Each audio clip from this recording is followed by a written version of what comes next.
세상 모든 일은 하나님께서 무엇을 통해 이루시죠? 네, 기도를 통해 이루십니다. 이 밤에 하나님께서 저와 여러분에게 복을 주시고 은혜를 주시고 하나님의 역사를 이루고자 위해 기도할 수 있는 자리로 우리를 다시 불러주신 줄 믿습니다. 우리의 모습이 때로는 야곱 같고 우리의 모습이 때로는 더 심한 라반 같을지라도 우리의 모습이 우리의 부모와 우리의 신앙의 선배들로부터 그대로 이어받은 겉모습은 예쁘고 겉모습은 착하지만 속사람은 여전히 라헬처럼 그대로 살아가는 우리의 죄성이 있지만 우리를 그럼에도 불구하고 다시 불러주신 주님께서 말씀을 주셔서 변화를 주시고 이것을 베델 삼아 이것을 야복강가 삼아 우리에게 다시 소망을 주시고 다시 우리를 이기게 하시고 우리에게 기도를 통해 응답해 주실 하나님을 꼭 만나는 저와 여러분 되기를 주의 이름으로 축복합니다. 두 종류의 사람이 있다라고 보통 세상은 말해요. 어떤 한 사람을 평가할 때 저 사람은 일 중심의 사람이야. 일을 잘해야 되고 일을 못하면 안 되고 일 중심의 사람이야. 또 다른 종류의 사람은 무슨 중심이라고 그러죠? 네, 사람 중심이야. 저 사람은 사람과의 관계가 중요해. 그래서 얼핏 보기에 사람 중심인 게 중요한 것 같지만 사람 중심이라는 건 인본주의라는 뜻이에요. 사람 중심이고 관계 중심이다. 이렇게 말을 해요. 여러분, 일 중심인 사람이 나요? 관계 중심 사람이 나요? 네, 나라와 민족과 역사와 시국에 따라 때로는 일 잘하는 사람이 필요했던 세상이 있었고요. 또 어떤 세상엔 일보다 사람이 더 중요하지라고 말했던 세상이 있어요. 여전히 교회 안에서도 여러분 각자 공동체 안에서도 일을 그래도 잘해야지 우리 가정을 지키고 먹고 살지. 일이 중요해.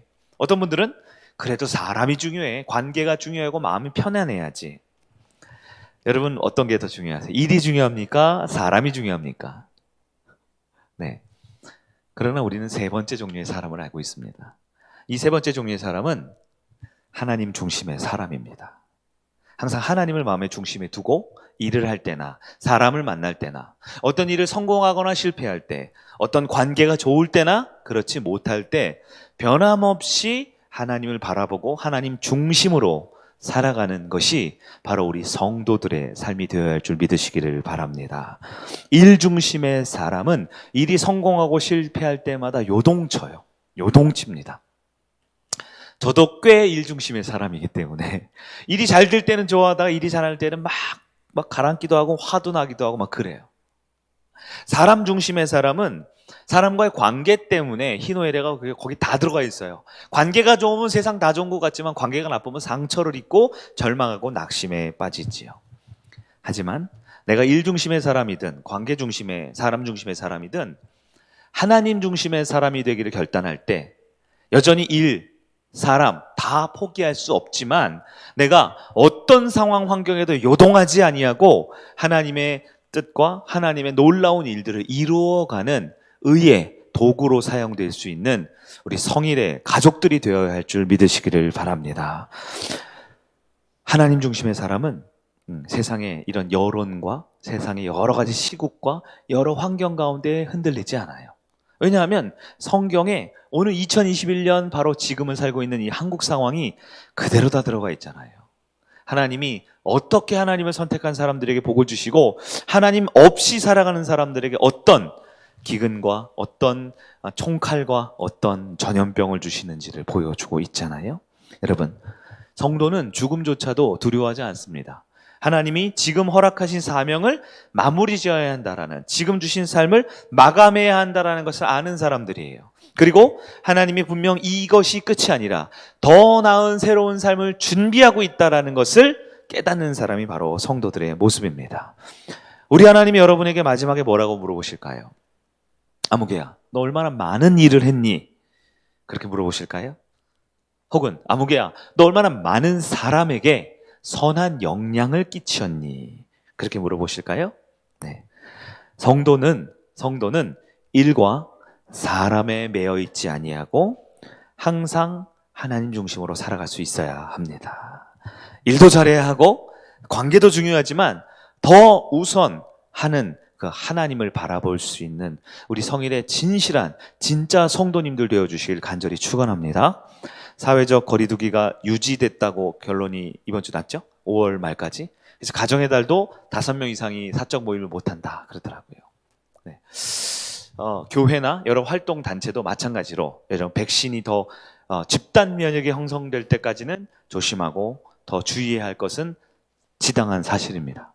그러나 그 어떤 정부의 시책과 어떠한 규칙과 어떠한 방법도 성도에게는 내가 하나님을 사랑하고 하나님의 뜻대로 살기 위한 아주 좋은 도구가 되어야 함을 잃어버리지 않기를 바랍니다. 주객전도라는 말이 있죠. 무엇이 더 중심이고 무엇이 그 중심을 이루기 위한 도구인지를 놓치면 겉은 그리스도인이고 겉은 예수 믿는 사람이지만 가짜예요. 하지만 진짜는 달라야 합니다. 누구보다 법과 질서와 안정과 모든 것을 위해 최선을 다하되 그 가장 중심에 그리 아니하실지라도 하나님을 선택할 수 있는 일과 사람에게 매어 끌려다니지 않고 하나님 중심으로 살아가는 진짜 성의 가족 되기를 예수님의 이름으로 축복합니다. 오늘은 진짜 두 번째 시간으로요. 성도의 자가진단법, 그리스도인의 자가진단법이라는 제목의 말씀을 한번 살펴보도록 하겠습니다. 사람은 누구나 비밀이 있지요. 여러분 비밀이 있지요. 네. 서로 숨기고 싶은 과거가 있습니다. 없는 분 있으세요? 나는 털어서 먼지 하나 안 나온다. 있으세요? 있으신 분은 저한테 가까이 오지 마세요. 저는 비밀이 있고 과거도 있고 털지 않아도 먼지가 떨어지는 사람이거든요. 그러나 하나님 앞에 비밀이 없다라는 것 또한 우리는 알고 있어야 합니다. 다 성도지만 비밀이 있지요. 그러나 하나님 앞에는 비밀이 없어요. 진짜 성도는요, 이걸 잘 알아야 됩니다. 하나님 앞에는 비밀이 없다. 비록 나는 비밀과 약점과 숨기고 싶은 과거 투성이지만 하나님 앞에는 내가 비밀이 없다라는 것을 깨닫는 자가 진짜 진실한 성도입니다. 하나님 앞에 비밀이 없다라는 걸 모르면, 자, 이게 중요해요. 하나님 앞에 숨길 수 있는 게 아무것도 없다라는 사실을 모르면 삶이 가식적으로 될 수밖에 없습니다. 가식적으로 돼요. 왜냐하면 아무도 내 속을, 아무도 내 과거를, 아무도 내 약점을 모른다라고 생각하기에 가식으로 살 수밖에 없죠. 더 심각한 문제는 뭔지 아세요? 가식이 반복되고 습관화되고 특별히 신앙적 가식이 반복적으로 습관화되면요, 나중에는 누구까지 속이냐? 진짜 자기 자신까지 속여요. 나 자신도 내가 어떤 사람인지, 어떤 죄인인지, 어떤 부족한 자인지 속이고, 나 정도면 꽤 괜찮지, 나 정도면 훌륭한 것 아니야? 라고 하나님과 사람들 앞에 모두를 속일 수 있다라고 착각하지요. 그러나 진짜 성도의 특징은 뭐냐? 내가 누구인지를 아는 사람들입니다. 즉 영적인 자기인식, 자아인식이 되어야 돼요. 그게 바로 진짜 성도입니다. 한마디로 말하면 내가 누구인지 아느냐 모르느냐가 진짜와 가짜의 경계선에 있다라는 것이지요. 서두에서 말했지만 인간은 때로 가면을 쓸 때가 있습니다. 여러분 가면을 쓸 때가 있죠? 네. 가면이 다 나쁜 건 아니에요. 네? 때로 내가 너무 힘들지만 성도들 앞에서 괜찮은 척 하는 게 때로는 성숙의 모습일 수도 있습니다. 네. 가면이라는 것은 남들을 속이고 뒤통수 치기 위한 거짓이 되면 안 되죠. 그러나 때로는 우리가 가면을 써야 될 때도 있어요. 너무 힘들면 어린아이처럼 커튼 뒤를 이렇게 숨어버리고 싶을 때도 있어요. 그럴 때 있나요? 커튼을 촥 쳐놓고 숨어버릴 때. 집에 가면 저희 아들이 종종 숨어 있어요. 종종 커튼 뒤를 이렇게 숨어 있어요. 왜냐면 수학 숙제 검사 받아야 되니까. 네, 숨어 있어요. 저도 그렇고 우리 모두는 다 가면을 쓸 때도 있고요, 커튼 뒤에 숨을 때도 있어요. 그러나 여기서 하나를 더 해야 됩니다. 아무리 가면을 쓰고 아무리 커튼 뒤에 숨기는 나의 연약함과 부족한 과거가 있을지라도 언제나 우리는 거울 앞에 설 수 있는 모습이 되어야 돼요. 거울이 뭔가요? 내 얼굴, 내 몸, 내 삶을 비춰주는 것이 거울이지요. 영적으로 가면을 쓸 때도 있어요. 영적으로 커튼 뒤에 숨는 연약함이 있을 수도 있지요. 그러나 성도는 반드시 영적인 거울 앞에 설 수 있어야 한다라는 거예요. 거울을 안 보면 어떻게 살까요? 눈에 지저분한 것이 묻어 있는지 모르고 살아요. 거울을 안 보면 며칠째 머리를 안 감았지만 내가 보니까 내 머리카락이 안 보이니까요. 내가 보니까 내 몸에 안 보이니까요. 거울을 보지 않으면 내가 얼마나 허물이 있고 지저분하고 냄새나고 부족한지를, 또 알게 모르게 지은 연약함이 있는지를 모르고 사는 것이지요. 영적인 거울을 안 보면 성도가 자기 죄를 인정하지 않습니다. 잘못이 있어도 고치지 않아요. 심지어 중한 병에 걸렸는데도 의사에게 찾아가지 않습니다. 여러분 어떠신가요? 지금 드린 말씀이 이해가 되세요? 내 잘못이 있는데 스스로 알지 못하는 삶. 분명히 잘못된 게 반복적인데 그걸 고치지 않고 또 잘못, 또 잘못. 반복적으로 나는 이런 사람이야 라고 말하는 삶. 혹은 내 안에 중병이 걸려 있는데도 의사를 찾아가지 않는 사람. 왜 그럴까요? 바로 영적인 자기 인식이 안 되기 때문에 그렇습니다. 내가 누구인지를 알아야 돼요. 여러분 공관복음 아시죠? 마태, 마가, 누가, 요한복음, 이걸 사복음서라 그러죠. 그 중에 앞에 있는 세 권, 마태, 마가, 누가복음을 공관복음이라고 하잖아요. 쉽게 말해 똑같은 지역의 똑같은 이야기를 세 명이서 각도만 조금 바뀌어서 똑같은 사실을 이야기했어요. 그래서 이 공관복음에 한 번 나오면 보통 3번 반복되잖아요. 여러분 공관복음에 똑같이 나온 이야기 중에 이런 이야기가 있어요. 예수께서 대답하여 이르시되 건강한 자에게는 의사가 쓸데없고 병든 자에게라야 쓸데있나니 나는 의인을 부르러 온 것이 아니요 죄인을 부르러 왔노라. 아멘. 마태복음 9장 12절, 마가복음 2장 17절, 누가복음 5장 31절. 마테마가 누가복음의 순서는 조금 바뀌어 있을지 모르지만 토시 하나 안 틀리고 똑같이 나온 얘기. 예수님은 누구를 위해 왔다고요? 의인이 아니라 죄인을 위해서. 건강한 자에게는 의사가 필요하다 안 필요하다? 의사인, 영적 의사인 예수님은 누굴 위해 왔다? 병든 사람을 위해서 왔다. 여러분은 누구입니까? 여러분은 예수님이 필요한 사람인가요? 예수님은 필요하지 않는 사람인가요?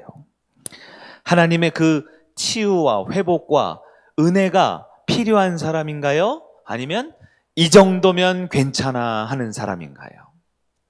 성도는 내가 누구인지를 알고 예수를 필요로 할 줄 아는 사람입니다. 겉으로는 양복을 쫙 빼입고 머리에 무스를 바르고 비싼 가방을 들고 이 자리에 왔을진 모르지만 내 삶에 예수가 꼭 필요합니다. 왜냐하면 내가 죄인이거든요.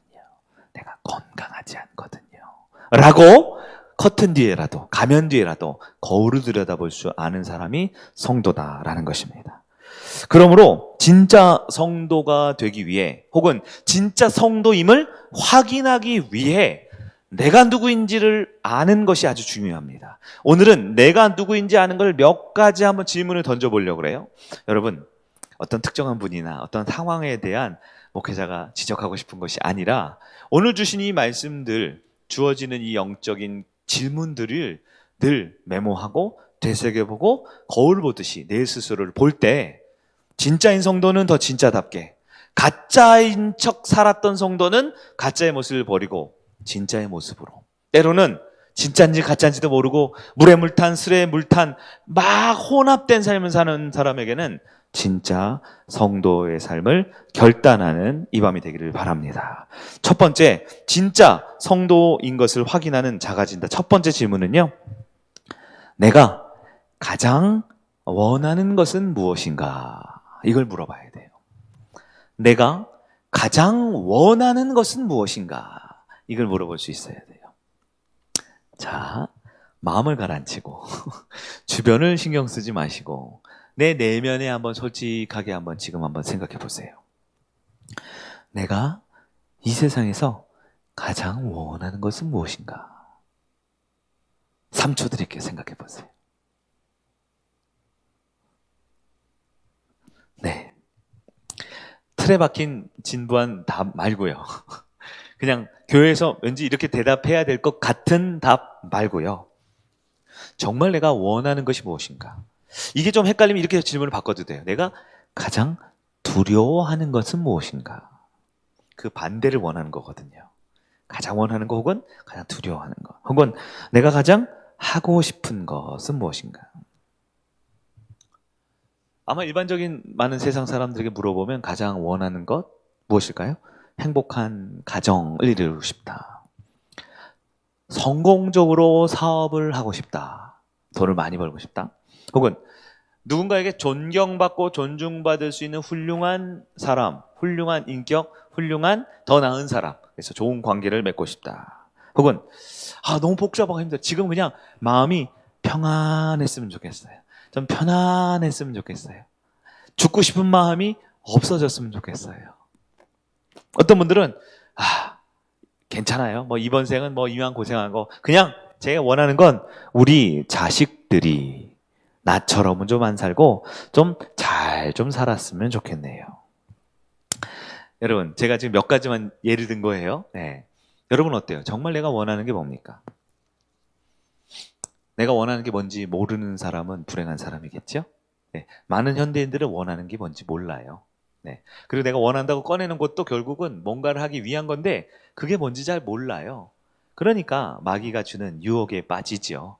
네. 돈과 쾌락과 명예, 권력 이런 막연한 가치들이 나를 더 행복하고 편안하고 미래를 보장해 줄 것 같이 말하죠. 여러분은 어때요? 가장 원하는 것 정하셨어요? 한 가지씩? 그렇다면 그것과 내 하나님과는 어떤 관계인지 한번 생각해 봅시다. 물질 혹은 건강 혹은 성공 혹은 행복한 안정적인 무언가 그것이 과연 하나님과 어떤 관계인지를 보면 나를 알 수 있어요. 내가 가장 원하는 것이 바로 나입니다. 나라는 사람은 내가 가장 원하는 것 중심으로 살게 되어 있어요. 그리고 그것이 여러분을 진짜 성도인지 아닌지 여러분 스스로 거울로 들어볼 수 있으면 좋겠습니다. 두 번째로 성도가 진짜 성도로서 작아진다는 방법. 두 번째는 내가 가장 많이 말하고 가장 많이 생각하고 있는 것이 무엇인지 한번 여러분 답을 내려 보셔요. 가장 많이 말하고 가장 많이 생각하는 것. 이번 한 주 동안 여러분 가장 많이 생각한 게 뭐예요? 가장 많이 말한 게 뭐예요? 가장 많이 고민하고 가장 많이 생각하는 게 뭐예요? 여러분, 사람은 마음에 가득한 것을 어떻게 해요? 말하게 돼 있어요. 성경에도 있어요. 마태복음 12장 34절, 누가복음 6장 45절 뭐라고 돼 있습니까? 똑같은 말이 있어요. 이는 마음에 가득한 것을 입으로 말함이니라. 예수님께서 사람은 마음에 가득한 거를 말하게 돼 있다라고 하셨어요. 제가 예를 종종 들었죠. 차가 필요한 사람은, 자동차가 필요한 사람은 일주일 내내 길거리에 돌아다니면 뭐만 보여요? 차 그 중에서도 내가 갖고 싶은 바로 그 차만 보이게 되지요. 그리고 만날 때마다 이 차는 비싸, 이 차는 싸, 이 차는 좋아, 이 차량 배기량이 어떻고 색깔은 어떻고 차 이야기만 하게 되어 있어요. 자녀 문제로 골머리를 알아본 부모님들 계시죠? 그럼 하루 종일 일주일 내내 어떤 학원이 좋대, 어디가 교육이 좋대, 어떻게 하면 이 미래가 괜찮아? 아이들을 위한 대화와 그것이 주제가 될 수밖에 없지요. 여러분, 지난주 내내 가장 많이 한 말이 뭐예요? 혹은 지금 예배드리기 전까지 생각하고 있었던 게 뭐예요? 교회 와서 여기 자리에 앉아서 한 10분, 20분 앉아 계셨죠? 옆 사람과 혹은 내 마음에 가장 많이 가득한 게 뭐예요? 여러분, 예수님께서는 마태복음 6장 21절, 내 마음이 있는 그곳에 내 보물이 있느니라. 즉, 내가 가장 소중하게 여기는 것을 마음에 가득 담고 사랑한다라는 것이에요. 여러분, 내가 가장 많이 생각하고 말하는 게 뭔지 아세요? 그게 내 인생의 1순위예요. 이번 한 주간 내 인생의 1순위를 가장 많이 생각하고 가장 많이 말한 거예요. 그것과 하나님과의 관계를 한번 생각해 보세요. 나는 진짜인가 가짜인가? 세 번째, 작아지다는 마음. 나는 내 돈을 어디에 어떻게 쓰는가를 보면 알 수 있습니다. 내 돈을 어디에 어떻게 사용하는가? 여러분, 하나님이 이 세상 모든 것을 만드신 주님임을 믿으십니까? 네. 그러면 물질, 돈 누가 만드셨을까요? 하나님 만드셨죠. 여러분, 하나님 만드신 것은 다 선합니다. 그럼 하나님은 이 돈이라는 것을 선한 용도로 선용할 수 있도록 우리에게 주셨음을 여러분 잘 믿으셔야 돼요. 돈이 좋은 거라고 믿으셔야 돼요. 아시겠어요? 왜요? 하나님이 주신 거니까. 돈 자체를 좋아하면 그건 우상 숭배지만 하나님이 우리한테 잘 활용하고 사용하라고 주신 것이 선한 것임을 기억하셔야 돼요. 근데 마귀는 여기서 장난을 하지요. 우리 지난주에 갑자기 설교 준비도 안 했던 마귀 얘기가 나와서 저희 아이들이 마귀 얘기가 재밌다고 마귀 얘기를 자꾸 해달래요. 마귀가 쓰는 방법이 뭐예요? 돈을 가지고, 하나님이 창조한 선한 피조된 이 돈을 가지고 인간의 죄된 본성과 이 콜라보레이션을 시켜서요, 이 돈을 가지고 이 마음을 타락시키는 것이 마귀가 주로 하는 일입니다. 그래서 마귀가 하는 건 뭐예요? 너의 인생을 만족시킬 신적 존재가 있어. 바로 돈님이야 라고 말해주는 거죠. 네. 여러분, 그 속임수에 다 속고 있죠? 네? 다 속고 있죠? 네. 여러분, 제가 전에 은혜의 삶 말씀 나눔할 때 했던 얘기예요. 여러분, 성도가 아주 중요한, 이게 안 되면 성도가 안 돼요. 여러분, 잘 하셔야 돼요. 꼭 기억하는 거 뭐냐? 더 많은 물질이, 더 많은 돈이, 더 많은 소유물이 내 남은 여생을 안전하고 행복하고 지켜줄 거다라고 생각하는 사람은 그리스도인이 아닙니다. 충격받으셨어요? 이거는 김 목사의 지론이에요. 여러분, 같이 가려면 같이 가고 안 가려면 안 가셔도 돼요. 네. 네. 내가 가지고 있는 돈, 물질, 소유물이 내 남은 인생을 안전하게, 평안하게, 여유롭게, 넉넉하게 지켜줄 거라고 믿는 사람들은 그리스도인이 아닙니다. 아시겠어요? 그럼 우리의 인생을 지켜주고 보호해주고 안전하게 해주시는 건 뭐예요? 네? 네, 돈님이 아니고 오직 하나님이십니다. 마귀가 무엇을 공격해요? 여러분, 편안한 거, 안정적인 거, 네? 이렇게 크게 요동치지 않고, 네? 행복한 거, 이건 좋은 거예요, 나쁜 거예요? 좋은 거죠? 아, 그래요, 안 그래요? 네. 자, 물질, 하나님이 만들었어요? 내가 만들었어요? 하나님 만든 창조물이죠. 근데 평안하고 행복하고 안락하고 여유로운 것은 죄가 아니고요, 하나님이 만든 물질도 죄가 아닌데, 죄는 어디 있어요? 인간의 마음에 있잖아요. 그러니까 인간의 마음에 마귀가 뭘 한다고요? 이 돈을 가지고 이것을 잘 유지하면 너에게 행복과 평안과 안정과 여유를 줄 거야 라고 하나님이 만든 건 가지고 우리의 마음에 타락한 본성을 이용해서 사람을 무너뜨린다라는 거예요. 마태복음 6장 19절에 예수님이 말했습니다. 너희를 위하여 보물을 땅에 쌓아두지 말라. 쌓아두지 말래요. 거기는 좀과 동록이 해하며 도둑이 구멍을 뚫고 도둑질하느니라. 여러분, 하나님이 주신 물질, 하나님이 주신 소유물, 목사님 진짜 돈 별로 없어요. 부동산 포함, 전 집도 제 거 아니에요. 자동차도 포함, 네? 여러분이 가지고 있는 것들, 그리고 마치 그것이 조금만 더 있으면 내 여생이 안전하고 편안할 것 같다라고 생각하는 그 마음들, 그것이 바로 마귀가 하나님이 주신 선한 것들을 가지고 우리를 유혹하는 방법이라는 거예요. 여러분, 마귀가 유혹할 때 돈 한 푼 안 드는 거 아세요? 우리 돈 가지고, 우리 행복 가지고, 우리의 마음 가지고 마귀가 장난치면 우리만 손해보는 거예요. 우리만 돈 하다가 힘들어하고, 우리만 더 많은 것 가지고, 더 많은 것 갖고 싶어가지고 힘들어하고 괴로워하고. 그리스도인들은 수입으로 살지 않고 지출로 삽니다. 여러분, 월급 얼마를 받으세요? 여러분, 수입 얼마를 받으세요? 전 궁금하지 않아요. 그러나 궁금합니다. 여러분, 그 돈을 어디에 쓰고 계세요? 여러분은 과연 어디에 지출을 하고 어느 곳에 돈을 사용하고 있습니까? 이것은 제가 아주 관심이 많아요. 왜냐하면 그게 진짜냐 가짜냐를 보여주거든요. 하나님의 복은, 하나님을 잘 믿으면 하나님이 돈을 주세요, 안 주세요? 이거 기본이잖아요. 우리 성일교회 하나님이 복 중에 물질적인 복이 있어요, 없어요? 근데 그 물질적인 복은 수입이 아니라 지출입니다. 이게 믿음이에요. 아시겠어요? 믿음이 좋아서 예수 잘 믿어서 하나님 10억 주세요, 20억 주세요. 하나님은 그렇게 안 줘요. 믿음을 주시면 내 돈 100만 원밖에 없는데도 10억을 쓰는 인생을 살게 해주시는 거예요. 가난하고 어렵고 헐벗은 사람들은 마음껏 도와줘도 전혀 굶어 죽지 않게 만들어주시는 거예요. 믿음은, 하나님이 주시는 축복은 수입 통장에 공 많아지는 게 아닙니다. 이번 주에 우리나라 제일 부자였던 사람이 몇 조 원을 기부했다며요. 그분이 예수 믿어야 믿어요. 이거 너무 조심스러움. 잘 모르는데 지옥 가가지고 27조 기부한 거 뭔 의미가 있습니까? 예? 저는 기부 안 해요. 저는 기부 안 합니다. 우리 성도들이 맛있는 거 먹어야 돼요. 그게 더 생명 살리는 거고, 우리 청년들한테 예? 치킨 한 마리 더 사주는 게 그들의 믿음을 위해 세워주는 거죠. 우리 성일교회를 통해서 하나님이 부족함이 없게 만들어주세요. 우리가 돈이 없습니까? 믿음이 없지요. 믿음만 있으면 우리의 수입과 관계없이 하나님은 위대한 일을 하실 수 있습니다.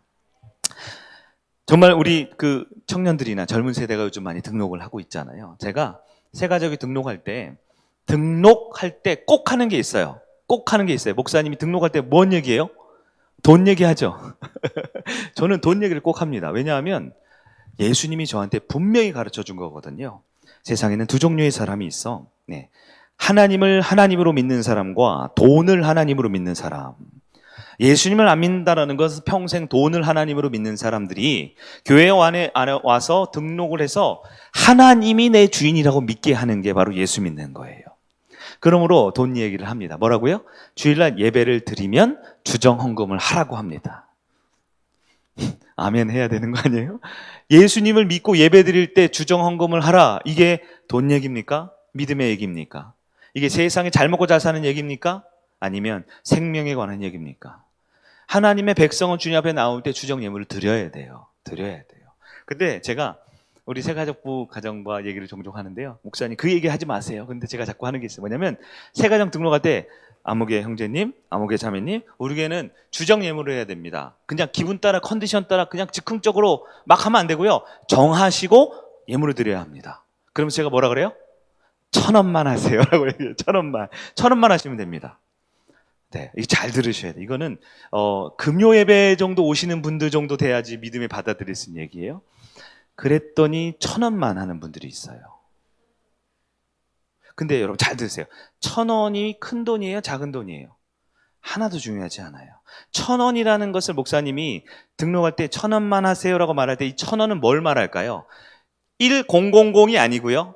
네, 사람이 할 수 있는 뭔가를 마음을 표현하거나 내가 경제활동을 할 수 있는 최소 단위라고 제가 생각해서 말했던 게 1,000원이라는 금액 같아요. 맞아요? 이건 좀 신앙적인 얘기가 아니고 합리적인 얘기인가요? 네. 그러니까 우리 주일학교 이상 20살 이상 된 분들은 내 마음대로 일주일에 1,000원 정도는 쓸 수 없는 사람들도 있어요? 모르겠어요. 그러니까 이게 다 상대적인 거죠. 근데 제가 기준은 그 최소한의 기준, 그러니까 1,000원이라는 금액이 아니고요. 내가 하나님 앞에 드릴 수 있는 자발적으로 할 수 있는 최소한의 정성과 마음을 모으는 것을 1,000원이라고 제가 선정한 거예요. 믿음이 적으니까 이렇게 선정을 했죠, 제가. 그렇게 했더니요, 정말 1,000원씩 헌금을 하는 분들이 있어요. 근데요, 또 여기서 오해하지 말고, 그럼 1,000원 하지 말고 1,200원을 해야 됩니까? 금액이 말하는 게 아닙니다. 여러분, 만약에 그 1,000원이라는 금액이 내가 하나님 앞에 기쁘게 드리고 정성을 다해 드리고 최선을 다해서 내 믿음을 올려드리는 금액이라면 그 1,000원은 1조 원의 금액이 될 수 있습니다. 그러나 많은 경우 1,000원은 그냥 1,000원이에요. 슈퍼마켓이 아니라 요즘 뭐라 그러죠, 그거? 편의점에 가서 1,000원으로 과자를 하나 사 드실 수 있어요? 없죠. 1,000원으로는 버스 탈 수 있어요? 전철 탈 수 있어요? 그 1,000원이라면 1,000원만 하면 안 돼요. 제가 그래서 그 얘기를 이제 빼려고요. 네. 내가 할 수 있는 한 하나님께 기쁨이요 감사를 드릴 수 있는 금액을 정해서 해야 되는 거예요. 자, 오늘 주제는 1,000원이 아니고요. 무슨 얘기냐? 누가복음 21장 1절에 예수님 말했어요. 예수께서 눈을 들어, 이것은 헬라어로 주목하여 그 장면을 집중해서 보고 있어 라는 뜻인데요. 부자들이 헌금함에 헌금 넣는 것을 보고 계셨다라고 했어요. 예수님은 사람이 헌금하는 걸 보고 그 다음에 이제 과부가 2렙돈, 김밥 2줄 값을 냈다라는 거예요. 예수님이 그걸 보고 계셔요. 뭘 보고 계실까요? 1번 금액, 2번 그 사람의 믿음. 뭘 보고 계실까요? 네, 예수님께서는 그 마음의 중심과 그의 행위를 같이 보고 있습니다. 아무리 믿음이 있고 아무리 마음이 있지만 행위가 따라오지 않는 것을 예수님은 믿음이라고 말해주지 않아요. 야고보 사도는 그렇죠. 행함 없는 믿음은 죽은 것이다. 죽은 것은 산 것이 아니죠. 죽은 것은 믿음이 아니잖아요. 여러분, 헌금에 대한 물질 또한 마찬가지입니다. 헌금은 누구에게 드리는 거예요? 여러분이 대답해 보세요. 예? 목사님 소고기 먹으라고 헌금합니까? 헌금은 누구에게 드리는 거예요? 여러분의 지출 중에 가장 귀한 게 헌금입니다. 여러분이 쓸 수 있는 것 중에 가장 영광스럽고 가장 아름답고 가장 존귀한 게 헌금이라고요. 제발 이렇게 대충 하지 마셔요. 얼마나 그게 귀한 건데요. 얼마나 귀한 건데요. 금액은 다시 말씀드려요. 상관이 없지만 여러분이 기쁘고 즐겁게 드릴 수 있는 그 헌금 하나부터 해서 우리 청년들 구제하는 것부터 해서 다음 세대 햄버거 먹으라고 찬조하는 것부터 하나 해서 여러분이 어떻게 지출을 하고 있느냐가 여러분이 진짜인지 아닌지 보는 거예요. 여러분의 월급이 얼마인지는 중요하지 않습니다. 여러분의 지출이 하나님 보시기에 그 믿음과 그 행위가 진짜인지 가짜인지를 보면 알 수 있어요. 그래서 마틴 루터는 이렇게 말했죠. 진정한 종교개혁은 어디서 나온다? 그분이 실제로 한 말이에요. 진정한 종교개혁은 그의 지갑에서 나온다고 말했어요. 왜요? 말로는 주님 주님 주님 하지만 실제로 그의 주인님은 또 따로 있어요. 네, 가면을 쓰고 있는 진짜 돈님이 내 귀한 지갑 가운데 있거든요. 그러나 내가 어떻게 지출을 하느냐를 하나님 앞에 점검해 보시길 바라요. 고린도후서 9장 7절입니다.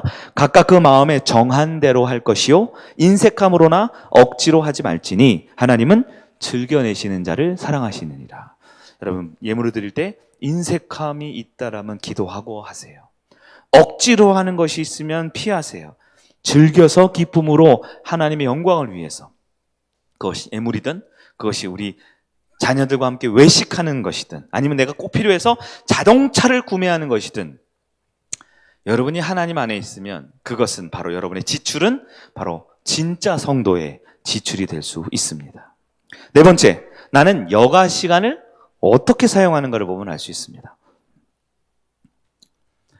여러분, 시간은 누가 만드셨을까요? 어떻게 이렇게 똑똑하세요? 시간은 하나님 만드셨죠. 그러면 시간은 선할까요? 악할까요?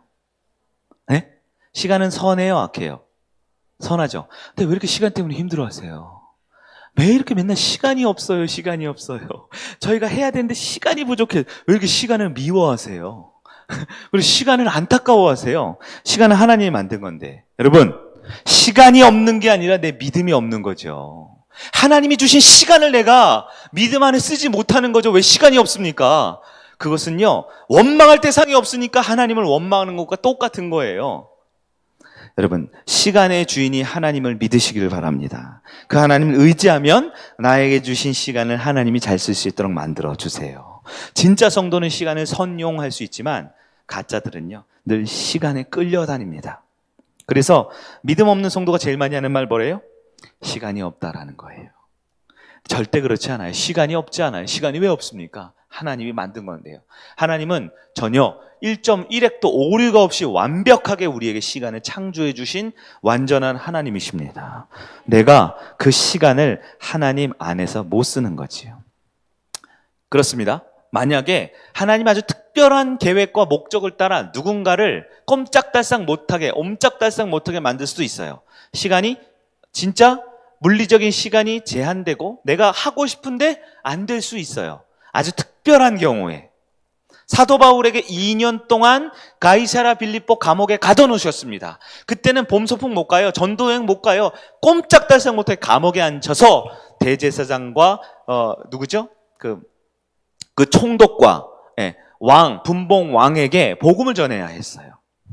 사도 바울이 노예로서 죄수의 신분으로 배를 타고 유라굴로 강풍을 지나서 로마시에 갈 때까지 배에 있을 시간은 옴짝달싹 못하고 그 안에 갇혀 있을 시간이 있어요. 하나님이 그렇게 만들 때가 있습니다. 맞죠? 그러나 그런 특수한 경우를 제외하고는요, 중요한 얘기입니다. 누구에게나 자유시간이 있습니다. 누구에게나 여유시간이 있습니다. 누구에게나 내 마음대로 할 시간이 있습니다.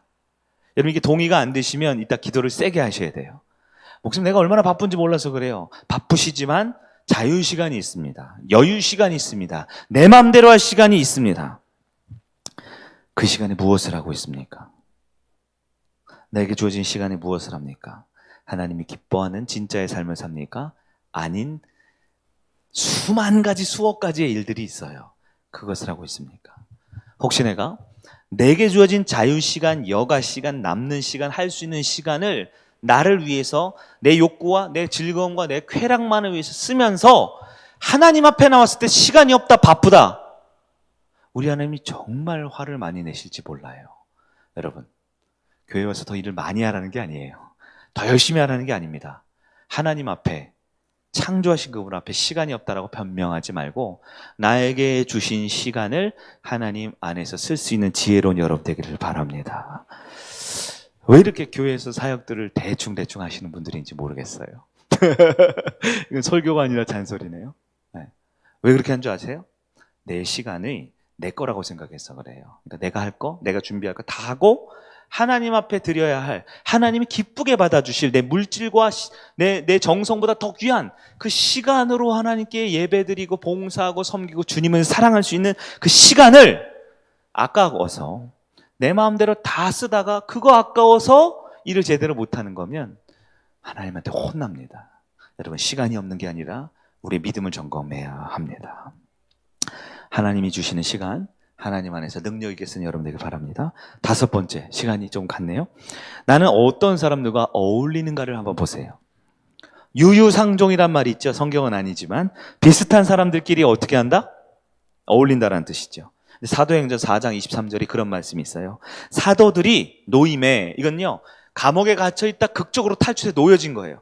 사도들이 노임에 그 동료에게 가서 제사장들과 장로들의 말을 다 알리니. 사도들은 놓이자마자 어디 갔어요? 피곤해, 찜질방이나 가자, 우리 병원이나 가자, 배고픈데 뭐 소고기 국밥이나 먹으러 가자, 그랬어요? 사람은 자유를 얻을 때 누구를 만나러 가느냐가 진짜예요. 내가 자유로울 때, 내가 여유로울 때, 내가 시간이 확보될 때 내가 누구와 무엇을 하느냐가 그 사람의 가장 중요한 중심이 나온다라는 거예요. 네, 여러분, 절대 믿음 없는 사람들이랑 놀지 마세요. 믿음 없는 사람을 많이 어울리지 마세요. 교회 안에서도요 마찬가지입니다. 불평하고 원망하고 뒷담화하는 사람들은 할 수 있으면 피하세요. 괜찮아요. 자꾸 이렇게 치근덕대면 목사님이 너랑 놀지 말래 라고 말하세요. 아니, 죄송해요, 그렇게 말하지 마세요. 그러나 믿음 없는 사람과 교제하지 마세요. 누구와 교제해야 됩니까? 영감 있는 사람을 만나세요. 저 사람을 만나면 하나님 얘기를 들을 수 있어요. 저 사람과 만나면 조금 힘들고 어려운 환경 가운데도 믿음을 지키려고 하는 사람들을 만나세요. 그게 성도의 진짜입니다. 악한 사람은요, 여러분 라반 얘기 들었죠? 몇 주. 라반 가까운 사람들은 다 라반이에요. 아들들도 라반, 딸들도 라반, 다 라반이에요. 왜요? 사람들은 같은 사람끼리 모여서 같은 공감대를 이루어 나가거든요. 여러분, 일 잘하는 사람이 되는 것도 필요하고요, 사람 좋게 관계 좋은 사람 되는 것도 필요해요. 그러나 하나님을 아는 사람이 돼야 됩니다. 그게 영감 있는 사람이에요. 특별히 이 자리에는 우리 중직 성도들 많지요? 네, 어떤 어른이 되고 싶으세요? 네? 2021년 됐고 이제 여러분 어떤 분들은 이제 30년 40분, 50년 40분, 근데 앞에 있는 우리 청년들은 이제 100년씩 살아야 된단 말이에요. 내가 어른으로서, 내가 선배로서, 내가 중직, 우리에게 직분자로서 뭐 하고 싶으세요?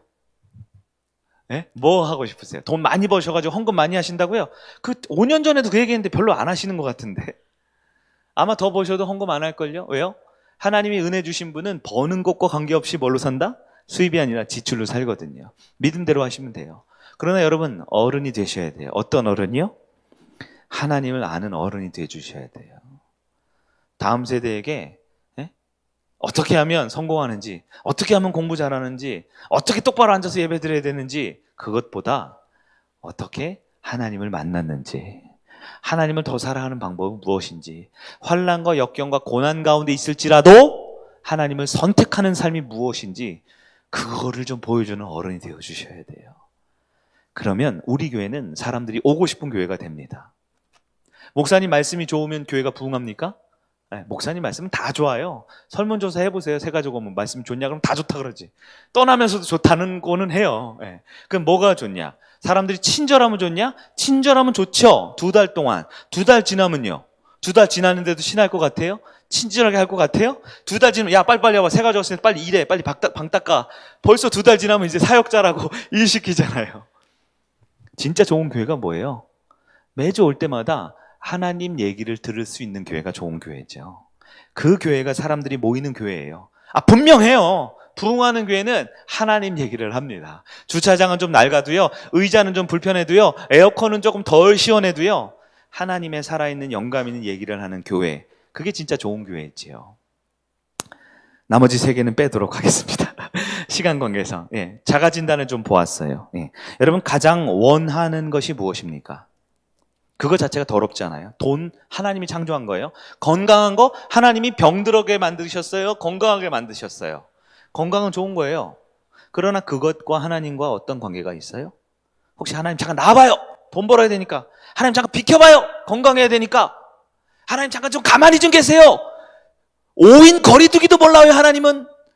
좀 가만히 좀 계세요. 1m 이상 떨어지라고요. 하나님 좀. 그렇게 하실 거예요. 뭐가 진짜 중요한데요? 여러분이 그렇게 소중히 여기는 돈, 건강, 성공, 행복보다 하나님이 밀려나 있으면 여러분은 가짜예요. 그러나 그 모든 것들은 하나님을 위해 필요한 것들이라고 해보세요. 하나님이 더 주시나 안 주시나. 두 번째는 내가 가장 말하고 생각하는 거라고 그랬어요. 마음에 가득한 걸 말하거든요. 여러분, 말하는 가운데 하나님을 의도적으로 넣어보셔야 됩니다. 목장 모임할 때 하나님 이야기를 하세요. 가족에서 식사할 때 하나님 이야기를 하세요. 이번 주 제자 훈련, 또 우리 권사님들이 맛있는 밥 사준대요. 제가 아까 특별 훈련 특강 또 했어요. 밥 먹을 때 하나님 얘기 좀 하라고. 그거죠, 결론이. 밥 먹을 때 주식 투자 얘기 좀 그만 좀 하고, 자녀 양육 얘기 그만 좀 하고, 아파트 값이 올랐니 내렸니 제발 그런 얘기 좀 그만 좀 하고, 요즘 살찐 것 같아 다이어트 좀 해, 그런 얘기 좀 그만 좀 하고, 제자 훈련 받고 이제 마지막 수료하면 제발 하나님 얘기 좀 하라고요. 특강 훈련했잖아요. 약간 1시간 동안 권사님도 불러다가. 우리가 그렇게 돼야 돼요. 하나님 얘기를 해야지 성도죠. 그래야 진짜죠. 내 돈을 어디에 쓰는가 보세요. 여러분, 수입 달라고 하지 마세요. 하나님한테. 하나님 짜증납니다. 이미 다 주려고 했는데 내가 하나님 위해 쓸 수 있는 사람이 되게 해달라고 기도하세요. 그럼 없는 돈도 하나님이 만들어가지고 여러분에게 갖다 주십니다. 하나님 안에서 마음껏 거리낌이나 인색함이나 계산하지 않고 하나님 안에서 마음껏 쓸 수 있는 진짜 부자가 되기를 바랍니다. 마지막, 여러분 시간을 어디에 쓰는지를 보면 알 수 있다고 그랬어요. 시간이 없는 게 아닙니다. 믿음이 없는 거예요. 하나님 안에서 믿음을 잘 활용하고 지킬 수 있는 여러분 되기를 간절히 축원합니다. 진짜 삶으로 돌이켜야 합니다. 지금 제가 설교 드린 건 어떻게 보면 성경에 있는 말씀에 있는 어떤 진리를 파헤쳐보거나 강해를 하기보다는 내 스스로 하나님 앞에 설 수 있는, 성경과 예배와 신앙 성도들 앞에 설 수 있는 거울을 한번 비춰보는 몇 가지 질문들을 던져보았어요. 고린도후서 13장 5절 읽고 마치겠습니다.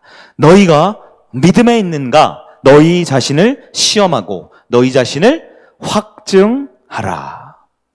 하나님 앞에서 진짜 성도로서 날마다 자기 진짜 신앙을 확증하고 자신 있게 살아가는 저와 여러분 되기를 예수님의 이름으로 축복합니다. 아멘.